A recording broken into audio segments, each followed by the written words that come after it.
মা মা, এটা আমার সাথে কি হলো? দেখো মা, আমি কি হয়ে গেছি। আমি একটা কুকুরে পরিণত হয়ে গেছি। হুস হুস, যা যা, এখানে কোনো খাবার নেই। পাঁচুটা যে কখন বেরিয়েছে এখনো আসার নাম নেই।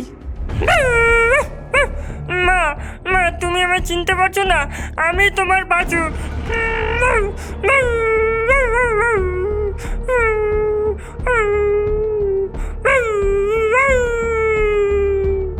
হুস হুস, যা যা। এটা আমি পাঁচু। আমি অনাথ। আমি আমার ডাইনি মায়ের সঙ্গে থাকি, আর এখন আমি এক কুকুরে পরিণত হয়ে গেছি। আমি কোন অভিশাপে এমন কুকুর হয়ে গেলাম? আমি কি আবার মানুষ হতে পারবো? আমার মা কি আমাকে আবার চিনতে পারবে?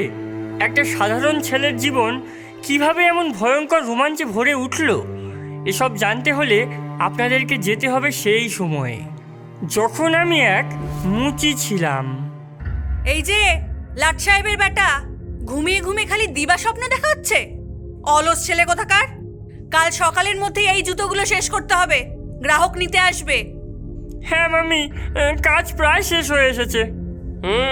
আর এই কাজে যেন কোনো ভুল না হয়। এই জুতো খুব দামি। এই জুতো জোড়ার জন্য গ্রাহক আমাদের অনেক টাকা দিয়েছেন। হ্যাঁ মামা, আমি যথাসাধ্য চেষ্টা করব। এই জুতোর জন্য আমরা কত টাকা পাচ্ছি গো? 2000 টাকা। 2000 টাকা? এ তো অনেক দাম। এই জুতো কি সোনা দিয়ে তৈরি নাকি গো? আরে না, এগুলো চামড়া দিয়ে তৈরি। তবে যে কোনো সাধারণ চামড়া নয়, এগুলো মানুষের চামড়া দিয়ে তৈরি। মানুষের চামড়া? এ তো বড়ই অদ্ভুত। কে এমন মানুষের চামড়া দিয়ে জুতো পরতে চায় গো? সে আমি জানি না, আর আমার জেনেও কাজ কি। যতদিন গ্রাহক ভালো টাকা দেবে ততদিন আমি যে কোনো চামড়া দিয়ে জুতো বানিয়ে দেবো, এমনকি তোমার চামড়া দিয়েও। কি বললে? তোমার এত সাহস? তুমি একটা দানব। হ্যাঁ, আর তুমি একটা দানবের বউ। এখন চুপ করো এবং আমাকে টাকা গুনতে দাও। এই জুতো জোড়ার দাম শুনে কাজটা আমি খুব মন দিয়ে করছিলাম, কারণ এই কাজে ভুল হলে মামা আমাকে উত্তম মাধ্যম দেবে। আমি ভাবছিলাম এমন অদ্ভুত জুতো কার হতে পারে। এমন সময় দরজায় টোকা পড়ে। পাঁচু, কে এসেছে দেখ। হ্যাঁ, দেখছি। এটা কি জুতোর দোকান? হ্যাঁ, আপনার কি লাগবে বলুন? আমি এখানে আমার অর্ডারটা নিতে এসেছি। আমি মানুষের চামড়া দিয়ে তৈরি জুতোর অর্ডার দিয়েছিলাম। মামা, এই সেই কাস্টমার যিনি মানুষের চামড়ার জুতো অর্ডার করেছিল। আহা, স্বাগতম স্বাগতম ম্যাডাম। আমি খুব খুশি যে আপনি আপনার জুতো নিতে এসেছেন। আপনার জুতো রেডি। এখানকার মতো জুতো আপনি আর কোথাও খুঁজে পাবেন না। আসল মানুষের চামড়া দিয়ে তৈরি, নরম এবং মসৃণ। এগুলো আপনার একদম পুরো ফিট হবে, দেখুন। বাহ, এগুলো খুব ভালো হয়েছে। আচ্ছা, এখন আমাকে যেতে হবে। বিদায়। হ্যাঁ হ্যাঁ হ্যাঁ ম্যাডাম, বিদায়। আবার আসবেন। এই জুতো জোড়া তো তুমিই বানিয়েছো, তাই না? হ্যাঁ ম্যাডাম। বাহ, তুমি খুব মেধাবী। তোমার নাম কি? আমার নাম পাঁচু ম্যাডাম। তোমার এখানে কাজ করতে ভালো লাগে? না ম্যাডাম, আমার একদমই ভালো লাগে না। কেন? কারণ আমার মামা মামি খুব খারাপ। তারা দিন রাত আমাকে দিয়ে খাটায়, আমাকে ঠিকমতো খেতেও দেয় না। কাজে ভুল হলে আমাকে মারধর করে। তারা আমার উপর দাসের মতো অত্যাচার করে। আহারে, তুমি তো আমার ছেলের মতো। তোমার মতো মেধাবী ছেলের এর থেকে ভালো জীবন প্রাপ্য। ধন্যবাদ ম্যাডাম, কিন্তু আমার কোনো উপায় নেই। এই পৃথিবীতে আমার কেউ নেই। আমার বাবা নেই, আমার মাও নেই। আমি যখন শিশু ছিলাম তখনই তারা মারা গিয়েছে। এটা শুনে আমার খুব দুঃখ লাগলো। তুমি যদি চাও তাহলে তুমি তোমার ভাগ্য পরিবর্তন করতে পারো।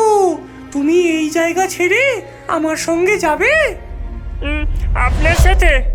হ্যাঁ পাঁচু, আমার সাথে চলো।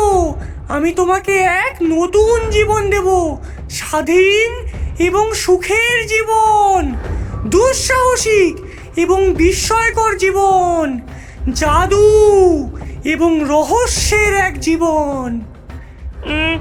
জাদু আর রহস্য? হ্যাঁ পাঁচু, হ্যাঁ, জাদু এবং রহস্য। পাঁচু, আমি কোনো সাধারণ মহিলা নই। আমি থাকি পাহাড়ের ওপারের ঘন জঙ্গলে। লোকে আমায় ডাইনি বলে। সেদিন থেকে আমি ওই ডাইনি ম্যাডামের সঙ্গে পাহাড়ের ওপারে তার কুঠিতে এসে থাকতে থাকি। তিনি আমাকে ছেলের মতো স্নেহ করেন এবং আমি তাকে মা বলে ডাকি। আমার এই ডাইনি মা বড়লোকদের জন্য কবজ এবং অভিশাপ বিক্রি করে জীবিকা নির্বাহ করেন। তিনি বলেন এই নিষ্ঠুর পৃথিবীতে বেঁচে থাকার এটাই একমাত্র উপায়। তার এই কবজ এবং অভিশাপগুলো বোতলে ভরে আমি গ্রাহকদের বাড়িতে ডেলিভারি করে দিই। আরে আরে কে আসছে দেখ, এটা পাঁচু, ডাইনির ছেলে। এই এ পাচু, তোর ঝুড়িতে কি আছে রে? নিশ্চয়ই তোর মা ওগুলোতে অভিশাপ আর মন্ত্র ভরে দিয়েছে। সাবধানে ফুটো, হয়তো পাঁচু ওর মায়ের দেওয়া অভিশাপ দিয়ে আমাদেরকে ব্যাঙ বানিয়ে দেবে। অভিশাপ দিয়ে মানুষদেরকে ব্যাঙ বানানো? পেটা পেটা বেটাকে পেটা। আমাকে মারিস না। কোথায় যাচ্ছিস পাচু? আমাদের সঙ্গে একটু খেলা করে যা। আরে পাঁচু, কোথায় যাচ্ছিস? আমাদের সঙ্গে একটু খেলা করে যা। আমাকে একা ছেড়ে দে রাজু, আমাকে যেতে হবে। ও, যেতে হবে? কোথায়? প্রাসাদে রাজার সঙ্গে দেখা করতে? না, আমি পাঁচু, আমাদের সামনে মিথ্যা বলবি না বলে দিচ্ছি। আমরা জানি তুই আর তোর ডাইনিমা ওই বড় লোক রাজার জন্য কাজ করিস। যেই প্রজা ওই রাজার কথা শোনে না, তাকে ওই রাজা তোর মায়ের দেওয়া অভিশাপ দিয়ে ব্যাঙ বানিয়ে দেয়। আমরা কি জানি না ভেবেছিস? না, আমি এমন করি না। এই চুপ চুপ কর পাচু, তুই আর তোর মা মনে করিস বড় লোকদের হয়ে কাজ করে তোরা অনেক টাকা কামিয়ে নিবি, তাই না? না না, এসব মিথ্যে। আমার পথ ছেড়ে দে রাজু, আমাকে যেতে দে। দে দে এগুলো, দে দে এগুলো সব ভেঙে ফেলবো। না, এটা কি করলি রাজু? তুই কি যে ভুল করলি তা নিজেও জানিস না। হ্যাঁ, ভুল আমি করিনি বুঝলি পাচু। তোর মায়ের বানানো এইসব জাদুর অভিশাপ আমি ধ্বংস করে ফেলেছি। আমি বহু মানুষকে ব্যাঙ হতে যাওয়ার থেকে বাঁচিয়েছি। না না, এই কাচের শিশিগুলো ভেঙে তুই আমার এবং এখানে সবার বিপদ ডেকে এনেছিস। হ্যাঁ, কিসের বিপদ পাচু? কিসের বিপদ? আর তোর তোর এত ভয় কিসের? হ্যাঁ, অভিশাপ রাজু, অভিশাপ। অভিশাপ? কি অভিশাপ? এই বোতলগুলোতে আমার মায়ের বানানো অভিশাপ ছিল, যেগুলো আমি রাজার জন্য নিয়ে যাচ্ছিলাম। এই বোতলের তরল যার গায়ে পড়বে সেই কি হবে? কি হবে তার? এই তরল যার গায়ে পড়বে তারই আমার ডাইনি মায়ের অভিশাপ লেগে যাবে।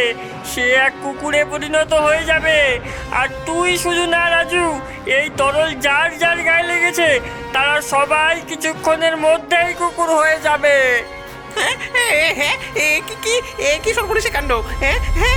রাজু, এটা তুই কি করলি? পালাও পালাও পালাও, সবাই পালাও। পালাও পালাও, পালাও পালাও পালাও।